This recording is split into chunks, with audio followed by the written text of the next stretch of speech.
Good day, my name is Bluesuit and today I'll be going over my review of the 2D story-driven World War II inspired modern take on the classic JRPG genre known as Rise of the Third Power. In Rise of the Third Power, you control a party of adventurers as they fight to prevent a reprise of the Great War that ended 15 years ago. With a political climate that's heavily influenced by pre-World War II Europe, the lands of Rin are desperately trying to prevent bloodshed like they have seen in the past. On your journey, you'll uncover the truth of corrupt monarchs who seek war and bring peace by stopping the rise of the Third Power.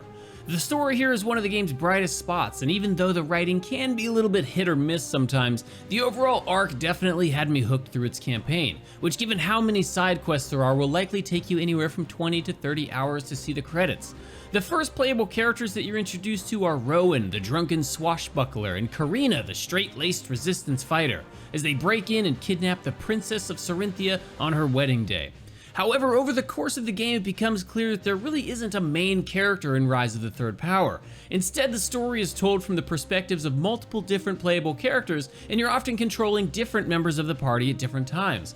Normally, this has always been something that I really don't like about JRPGs. It immerses you further into the story by seeing these different angles, but I always hated knowing that my main team was missing out on experience. Rise of the Third Power solves this problem in a simple and unique way by giving your party a single experience bar. No matter who you use, your team, or essentially you the player, will get experience for that fight.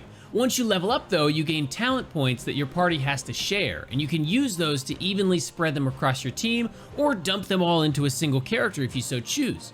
Another nice bonus to this is that it gives the game some added replayability, because on your second run you'll already know which characters you want to use and you can save up your points for them.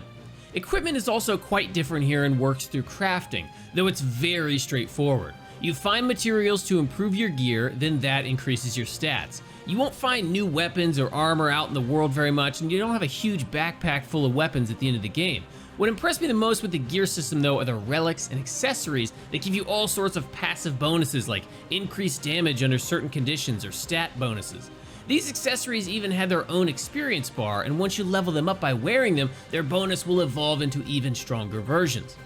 Combat in Rise of the Third Power is flashy and streamlined, while also offering a good amount of difficulty for those who seek it.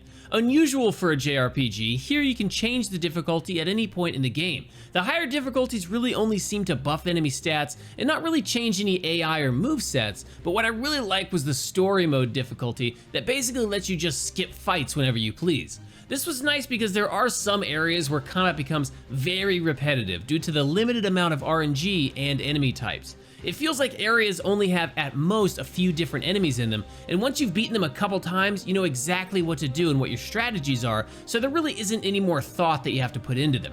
With that being said, most fights are still lots of fun though due to the great animations of your abilities, the tough boss and elite enemies to take down, and the wide variety of cast members to choose from. These 8 playable characters aren't that customizable, but they do each feel unique from one to another, and I'm sure that every player will have a different roster that they prefer using. Each one comes with its own skill tree and gear, but it's really also linear that leveling up and improving your gear fails to always impress. Occasionally you'll get some new skill or passive that feels like a power spike, but those moments are few and far between. You can have 3 of these companions on the battlefield at a time, and you can swap them out each turn to adapt to different enemies and strategies. If you keep using the same group though, they can even learn super powerful team attack moves that can often obliterate a whole group of enemies in a single shot. Rise of the Third Power's greatest asset can also be its greatest downside, depending on what you're looking for in an RPG. It takes loads of inspiration from other great classic RPGs and combines them into a well-rounded and immersive experience that has been modernized in some creative ways. It certainly plays off of my nostalgia of Super NES era turn-based RPGs with its strong sense of familiarity around every corner, but there are times when it's too familiar and I feel like I'm playing just another classic JRPG like the 100 that I've played before.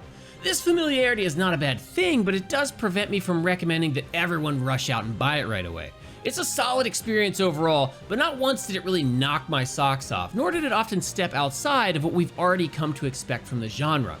You can pick up Rise of the Third Power on PC, PlayStation, Xbox, and Nintendo Switch right now for $20, but its real value falls just shy of that. It's a wonderfully told old-school JRPG with a great immersive soundtrack that checks all of the boxes that fans of the genre are looking for. And while it does have some cracks on its surface, it's overall a very fun and engaging experience, so I'm valuing Rise of the Third Power at $17, and I highly recommend it to fans of classic turn-based RPGs who are looking for another great entry in the genre. I hope you enjoyed this review of Rise of the Third Power. Come see me on Twitch where you can watch our reviews in progress. As always, don't forget to like, subscribe, and let me know in the comments what you thought about it. Until next time.